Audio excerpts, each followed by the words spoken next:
guys? The Toy Mantis is back with a new toy review today, and today I'm going to be reviewing the DC Multiverse The Demon Entrigan figure from McFarlane Toys.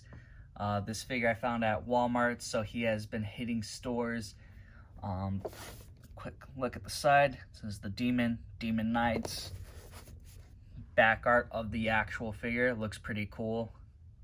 And you get to see what other figures are just hitting DC in general. I guess none of those really have a particular meaning. They're all just randomized, really. And then also, can I please just point out the fact that like McFarlane's gonna say the demon right in front of the packaging, but like Warner Bros is like, yeah, that's okay, but guns, nah, you can't do that. It's just no common sense there. I just wanted to point that out really quick. I thought that was hilarious. So here's the demon now outside the box. Figure comes with his card, and then the back has his little bio here. And it's cool, it shows the figure, so nice little picture of it. And then he has his sword, right? And this is pretty nice because it's pretty like strong and thick at the bottom, and then it gets a little loose on top. But that's pretty good because it's not going to be like having any weird bending, I think. And that's a problem that McFarlane has definitely had with his figures. So hopefully this is going to be something that will be able to hold up. And then, of course, he comes with the terrible stand that no one wants. But yeah, up close, looking at the figure, very cool sculpt.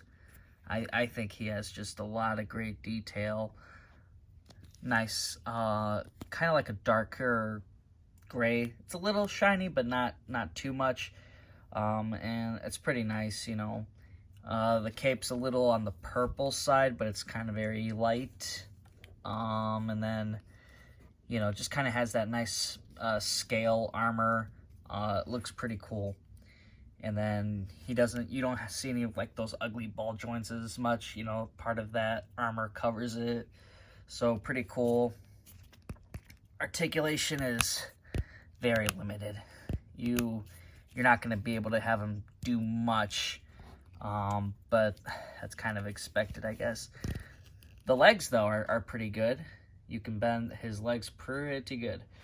And then he's got that toe articulation, of course. I'm not a fan of that stuff, but I know some people are. Here you can see it's kind of ugly down here. You can see those exposed articulation there. But, you know, it's not looking too bad if you look at him dead on. It's going to look pretty good. And that red is bright, like metallic look. Pretty cool, though. Okay, now here's the Demon Entrigan next to his old version that we got from DC Universe Classics in their first wave.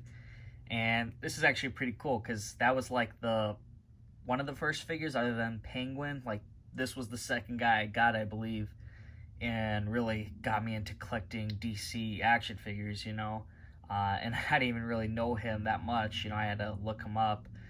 And yeah, you know, it's pretty cool. Like, I can't believe it's been this long to actually see another figure of him, and it's from a total different you know, toy company, so that's interesting, you know. But the new one's obviously much more taller and has a very unique sculpt.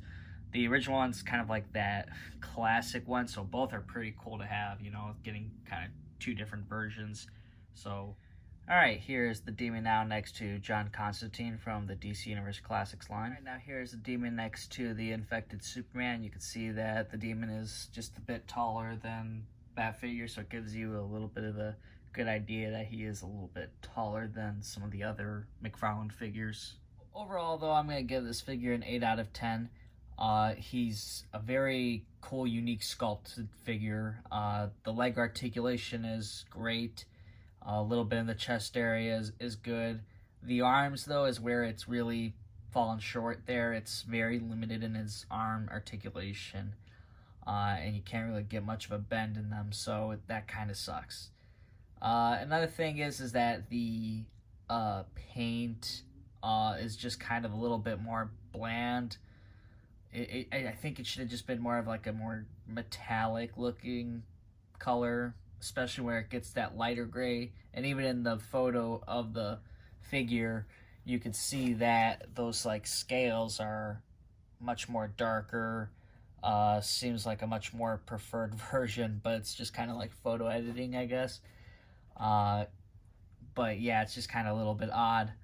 Looks like they did more detail for that one specifically, which, you know, oh well, I guess. But, you know, it's still a good figure, though. I think it's a good, unique sculpt.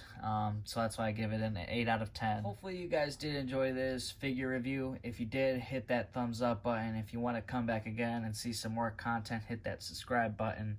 And I'm going to be posting a few Marvel Legend figures and some DC, and soon Sentinel will be coming soon.